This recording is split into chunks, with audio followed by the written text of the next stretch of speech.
Siliguri metropolitan পুলিশের শিলিগুড়ি শাখার অন্তর্গত এনটিএস মোড় এলাকার একটি আবাসনে নিরাপত্তারক্ষীর কাজ করত কার্তিক হালদার। ওই আবাসনে এক মহিলা পরিচারিকার কাজ করতেন। অভিযোগ, ওই পরিচারিকাকে নিরাপত্তারক্ষী কার্তিক হালদার মাঝে মধ্যে উত্ত্যক্ত করত। অভিযোগ, গত নভেম্বর মাসের 10 তারিখ ওই নিরাপত্তারক্ষী কার্তিক হালদার ওই পরিচারিকা মহিলাকে মুখ চেপে হাত ধরে জোরপূর্বক একটি রুমে নিয়ে গিয়ে ধর্ষণ করেন। ওই ঘটনায় ব্যাপক উত্তেজনা ছড়িয়েছিল এলাকায়। বিষয়টি নিয়ে শিলিগুড়ি থানায় অভিযোগ জানিয়েছিলেন ওই পরিচারিকা। এরপর থেকেই পলাতক ছিল সেই নিরাপত্তারক্ষী। এই ঘটনায় শিলিগুড়ি থানায় অভিযোগ দায়ের হওয়ার পর থেকেই কার্তিক হালদারকে খুঁজছিল শিলিগুড়ি মহিলা থানার পুলিশ।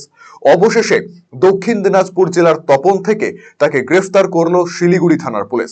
ধৃতকে শনিবার শিলিগুড়ি আদালতে পেশ করা হয়। শিলিগুড়ি মহিলা থানার পুলিশ সূত্রে জানা গিয়েছে, ধৃত কার্তিক হালদারের বাড়ি তপনে। শিলিগুড়িতে এই অপরাধের ঘটনা ঘটানোর পর দীর্ঘদিন গা ঢাকা দিয়েছিল সে। গতকাল গোপন সূত্রে পাওয়া খবরের ভিত্তিতে শিলিগুড়ি মেট্রোপলিটন পুলিশের শিলিগুড়ি মহিলা থানার পুলিশ তার বাড়িতে অভিযান চালায়।